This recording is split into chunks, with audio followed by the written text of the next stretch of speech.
Voilà un nouveau numéro du Grand Débat, votre émission qui met en lumière des sujets au cœur de vos préoccupations. Mesdames et messieurs, bonsoir et merci de nous rejoindre pour ces 26 minutes d'échange avec nos invités. Ce soir, on s'intéresse à la préservation de l'environnement. Et pour en parler sur ce plateau du Grand Débat, nous recevons pour vous deux charmantes dames, des jeunes qui ont choisi de lutter contre la pollution environnementale. Je commence par Christelle Agboton, elle est membre de l'association Happy Life. Bonsoir. Bonsoir Madame la journaliste. Merci d'être avec nous sur ce plateau. Merci. En face de vous, nous avons Marie Auxiliatrice da Silveira. Je prononce bien? Oui. D'accord. Vous êtes membre de l'association Eco Jogging Bénin. Oui. Bonsoir à vous aussi. Bonsoir. Merci à tous deux de nous rejoindre sur ce plateau et de répondre présent à notre invitation. Avant de poursuivre le débat, nous allons suivre ensemble ce reportage de Ghislain Kpogay qui nous amène à Porto Novo où des jeunes comme vous et moi justement ont entrepris aussi de rendre la capitale plus propre. Sachez! Sachez! Cri de ralliement pour une marche particulière.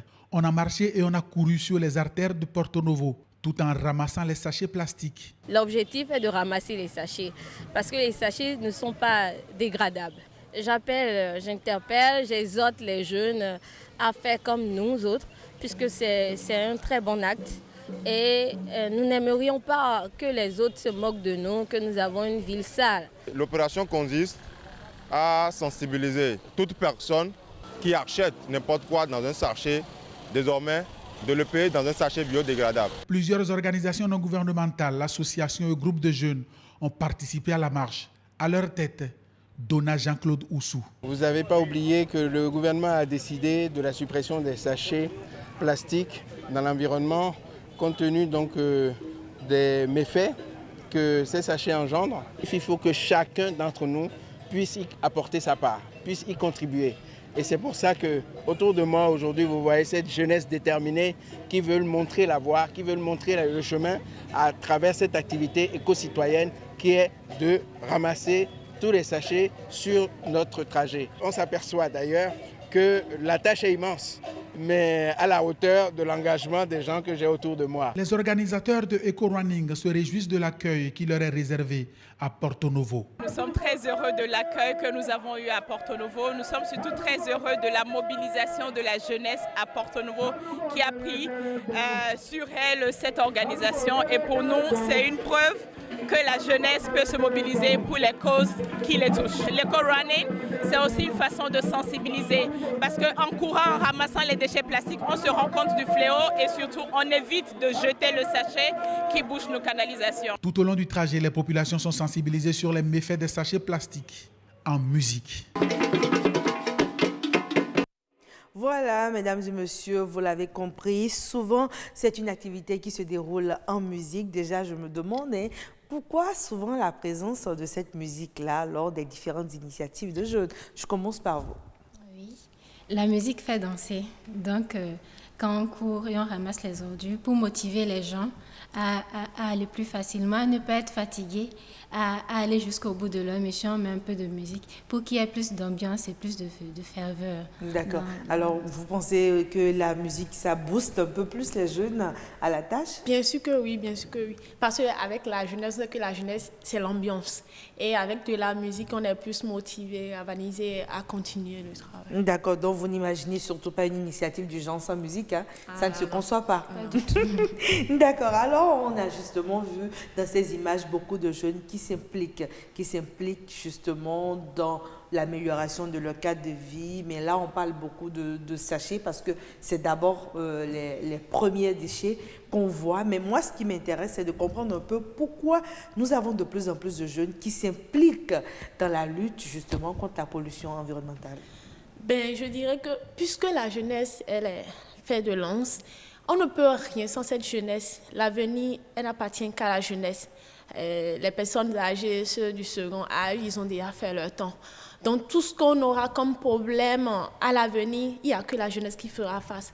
Donc c'est en se basant sur ça que les jeunes ont pris l'engagement ils se sont réveillés, ils se sont dit, bon, c'est le moment pour nous de pouvoir prendre notre responsabilité, parce que demain, il n'y a que nous qui ferons face aux méfaits de ces sachets-là. D'accord, mais est-ce que cette responsabilité pour les jeunes n'est pas un peu trop lourde à porter?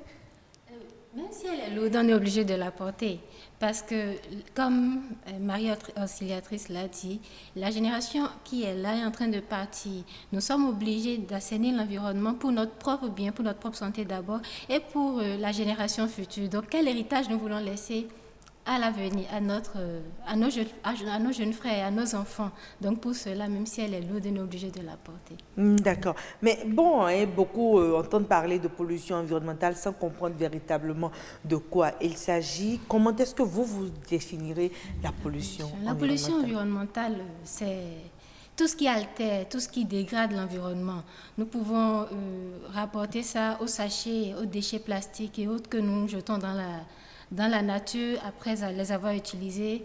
Nous pouvons citer également la fumée des vélomoteurs et des véhicules qui circulent et qui polluent la ville. Nous pouvons également citer ces huiles de vidange que les mécaniciens finissent d'utiliser et qu'ils jettent dans l'eau, qui touchent les poissons et autres. Donc tout ça, c'est tout ce qui entraîne la dégradation de l'environnement. D'accord. Mais quand on dit pollution environnementale, qui sont les principaux acteurs? Puisque nous ne sommes pas dans un état industrialisé pour parler des firmes et les multinationales, il n'y a que nous, la population à la base, les familles qui sont à la base, la vendeuse qui vend de l'haricot dans un sachet, celle qui vend du ataï, du tévi au coin de la rue. Il n'y a que tout ce maillon-là qui sont nous sommes à la base. Il y a moi, il y a tous ceux qui posent des actes, qui ne prennent pas forcément conscience de ce qu'ils font. D'accord, mais cette conscience-là, est-ce qu'elle n'est pas forcément là? C'est peut-être une forme d'amnésie choisie. Qu'est-ce que vous en pensez? Moi, je crois que c'est une sale habitude qu'on a pris. D'accord. On a l'habitude de voir les gens le faire et on pense que c'est ça qui est normal. Mais quand on regarde un peu à l'extérieur, ça ne se passe pas comme ça. On voit les artères qui sont bien propres et bien dressées. On a envie que notre pays soit aussi propre de cette manière.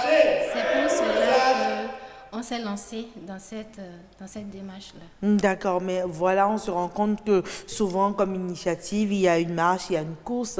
Mais est-ce que cela suffit pour vraiment susciter au sein de ces populations-là un changement de comportement? La course, la marche, en dehors de ça, il faudrait une sensibilisation un peu plus rapprochée. La manière qu'on a trouvé... La particularité que nous avions voulu initier, c'est de courir tout en ramassant les sachets. Mais aussi, nous ne laissons pas de côté cette sensibilisation un peu plus rapprochée auprès de la population. Donc, quand on court, on ramasse les sachets, on se donne aussi l'occasion de pouvoir discuter avec la population à la base, dans nos alentours aussi. Alors, la sensibilisation lors des marches et courses, pour vous, est-ce que ça porte véritablement? Oui, on peut dire que ça porte. Parce que lorsqu'on vient sur les sites, lorsqu'on commence, on a l'habitude de prendre des images. Et après notre passage, on reprend les images et on va montrer en fait aux populations qu'on sait. Puisqu'il y a des points focaux dans ces villes-là qui nous permettent de relayer et de venir facilement. Et il y a également les chefs d'arrondissement et les délégués de quartier qui nous facilitent les descentes sur le terrain. Donc, on passe par eux en fait pour montrer et aux populations de cette zone-là que voilà ce qu'on aurait souhaité. Donc si vous pouvez maintenir, garder ça comme ça, ce serait bien. Et nous croyons qu'ils comprennent parce qu'ils essaient de continuer. Je vous vois sourire. Non, soyons vrais sur ce plateau. Quand vous repartez, peut-être des années après ou des mois après, dans ces différentes zones-là, est-ce que ces endroits où vous avez eu à voir et à ramasser des déchets sont propres? Pas totalement. C'est pour ça que j'ai parlé en fait de points focaux qui se chargent en fait de maintenir, de continuer la sensibilisation. Même si notre activité passe par là de façon périodique, eux ils sont là, ils sont de la localité, ils se chargent de continuer le travail. D'accord, et bien dans le reportage qu'on a eu à suivre justement, ce reportage de Ghislaine Poguet, on a vu l'une des organisatrices qui a parlé de la sensibilisation, mais on se demande si le message tel que vous l'apportez aux populations, ce message est vraiment compris. Bien sûr que oui. On voit quand après nos passages, quand on est en train de passer, on voit des gens qui, au début, bon, ça n'allait pas trop. Parce que certains, donc on disait que, ok, on vous a donné de l'argent, vous êtes venus pour nous agacer un peu tout. Mais après, on a vu qu'il y a eu un certain engagement de la part de la population. Des gens, quand ils vous voient automatiquement, spontanément, eux-mêmes, ils se mettent dans la course. Et on a discuté avec des gens, on a compris votre concept. Nous-mêmes, on veut bien y adhérer et ils mobilisent à la base, dans les quartiers, ils mobilisent d'autres personnes pour qu'on puisse suivre la danse. D'accord, donc pour vous, le message, il est compris, il est accepté, les populations vous accompagnent. Puisque au début, on était restreints. Le nombre d'organisations était vraiment restreint. Mais avec le temps, on a commencé par s'agrandir. D'autres organisations, d'autres associations ont commencé par s'ajouter à nous. Ça veut dire que vraiment ce que nous faisons intéresse, ça attire l'attention. Et ils nous soutiennent, ils nous accompagnent. D'accord, mais quand on parle justement de changement de comportement, c'est un changement de comportement qui concerne tout le monde, toutes les populations. Comment est-ce qu'on fait pour pouvoir impacter le plus grand monde? Oui. Madame la journaliste, en fait, je retourne encore sur ce que j'ai dit. Il y a les points focaux qui nous aident sérieusement. Parce que comme eux, ils sont de la zone, ils sont de la localité. Ces points focaux sont éparpillés un peu partout sur le territoire national. D'accord. Donc, puisqu'ils sont là, ils nous aident en fait à toucher les gens facilement. Ils sont là, on va vers eux. Et quand ils voient quelqu'un de leur zone venir vers eux, c'est plus facile, voilà, c'est plus facile de les aborder. Quelqu'un qui parle leur langue, il nous écoute, il nous accueille, il s'exprime, voilà. Et ils prennent l'engagement en fait de continuer. Et on a remarqué aussi, il ne faut pas aller là-bas une fois, deux fois et les abandonner. Ensuite, il y a un suivi qu'on fait, qu'on a pris l'engagement de faire, descendre de temps en temps sur le terrain pour voir si vraiment tout ce qui a été dit. D'accord. Mais est-ce que le tout est de ramasser les ordures? Est-ce que le plus important, c'est déjà de ne pas les jeter dans la rue? C'est surtout ça. Et il faudrait, nous, on mise plutôt sur l'éducation. On parle avec des choses. Bon, ok, aujourd'hui, le 27 juin, c'est la journée internationale de l'éco-jogging. On vient, on ramasse les déchets tout en courant. Mais en dehors de ça, c'est toute une éducation qui est autour. Si moi, je prends l'engagement de ne pas jeter les sachets plastiques dans la nature, je participe déjà à quelque chose. Et si, dans mon alentour, j'arrive déjà à inculquer cette habitude à d'autres personnes, c'est que j'impacte un nombre restreint. Mais aussi, tout en communiquant autour, bon, c'est pas bien de jeter les sachets, ils font ci, les sachets, ils font ça. Cela motiverait à pouvoir atteindre un grand nombre. Mais c'est surtout l'éducation. En parler, ne pas arrêter de parler aux gens des méfaits des sachets plastiques et autres. D'accord. Alors, quand vous parlez d'éducation, c'est vrai, il y a beaucoup de jeunes qui portent le projet, mais on se dit, les enfants aussi, il ne faut pas les oublier. Comment vous faites pour que ceux qui viennent après nous, justement, soient très tôt mis en contact avec cette notion de protection de l'environnement? Pour cela, nous faisons simplement des descentes dans les écoles primaires comme secondaires, privées comme publiques, et nous les exhortons à faire une campagne de salubrité, soit à l'intérieur de leur établissement ou aux alentours de l'établissement. Et lorsqu'on ramasse les ordures, on les regroupe quelque part, on leur dit voilà ce qui doit être fait.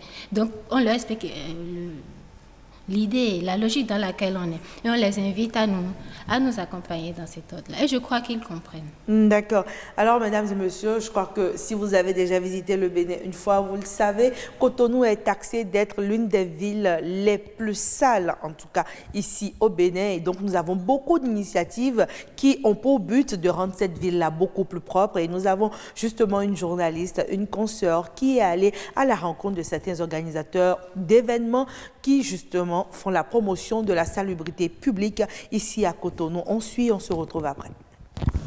Ces jeunes ramassent les sachets plastiques le long de quelques artères de la ville de Cotonou.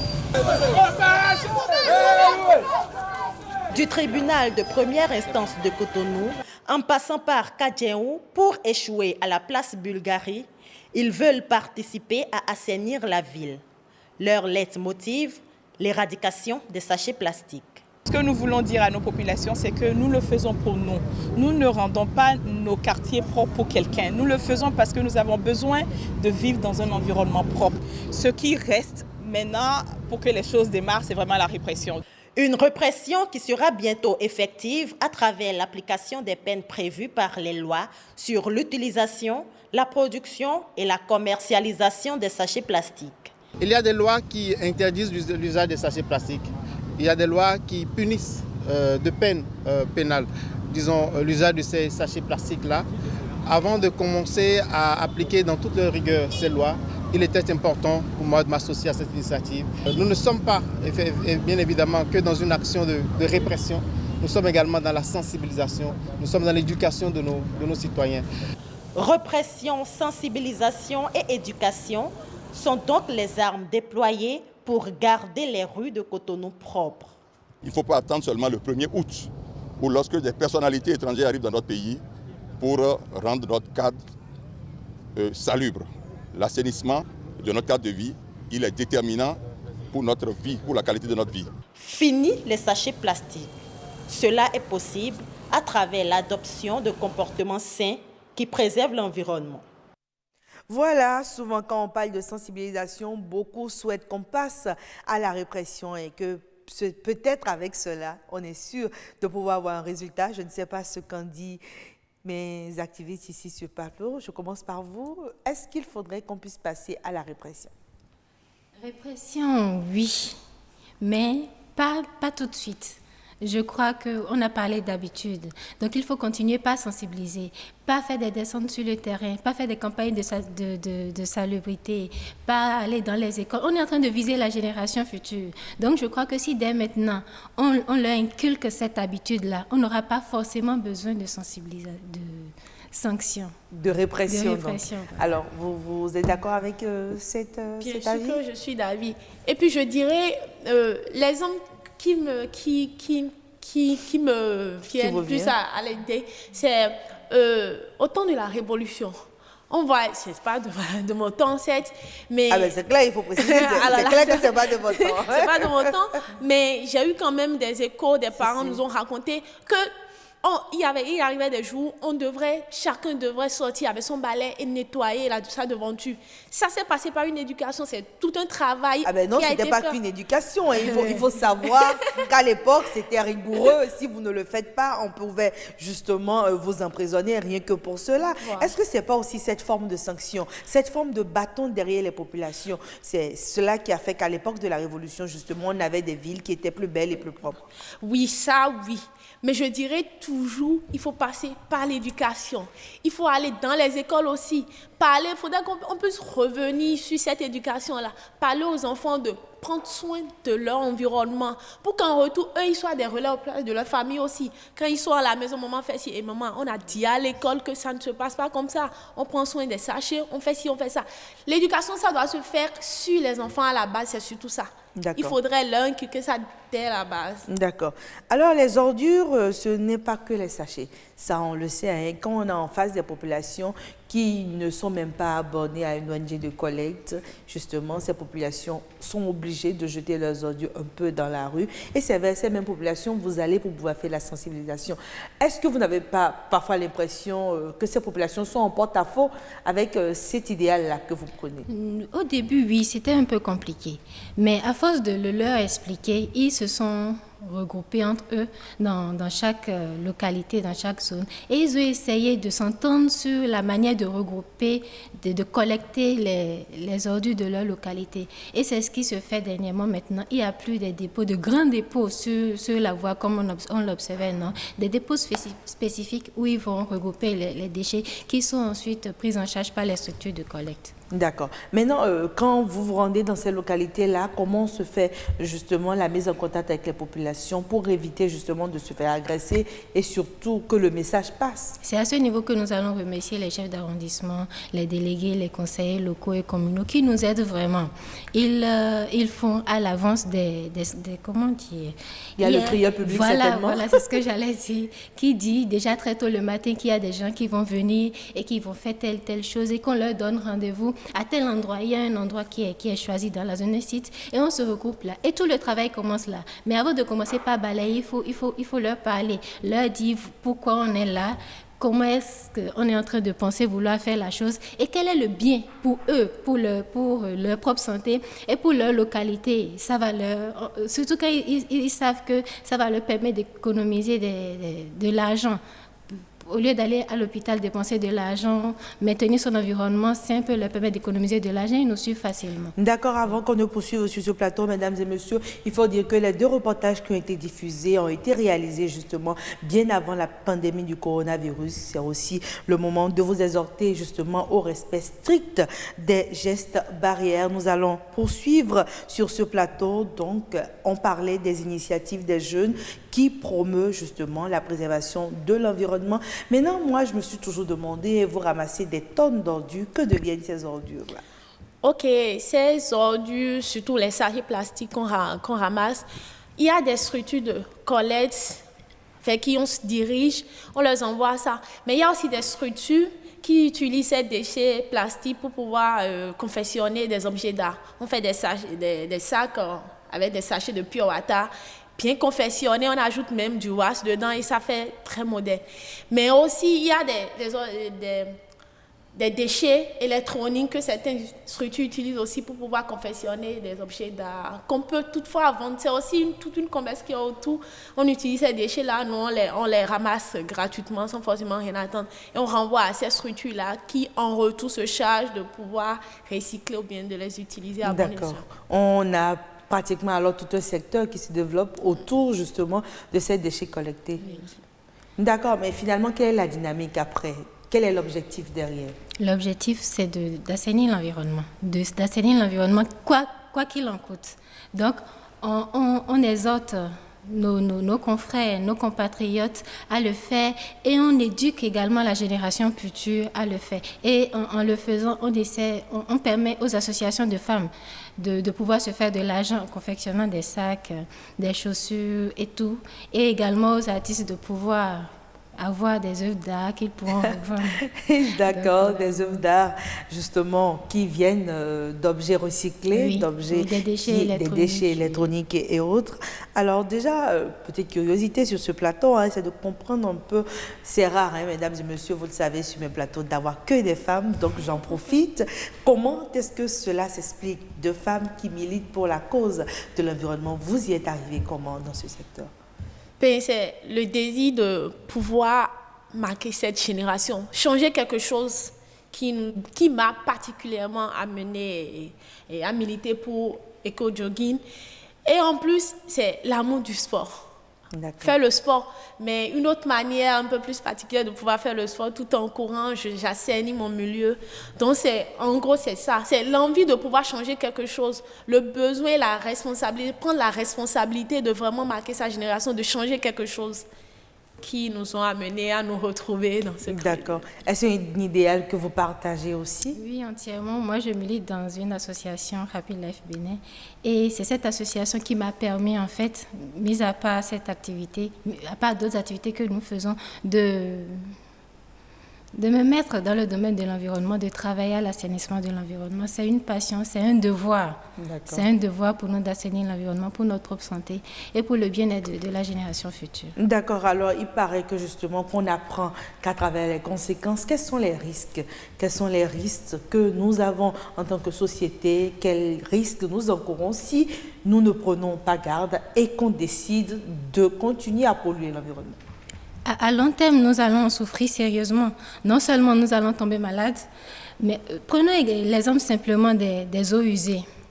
Les poissons meurent, tout ce qui est dans l'eau meurt, et on pêche les poissons qui sont peut-être pas en bonne santé, on les revend, on les consomme, et ça crée autre chose dans l'organisme.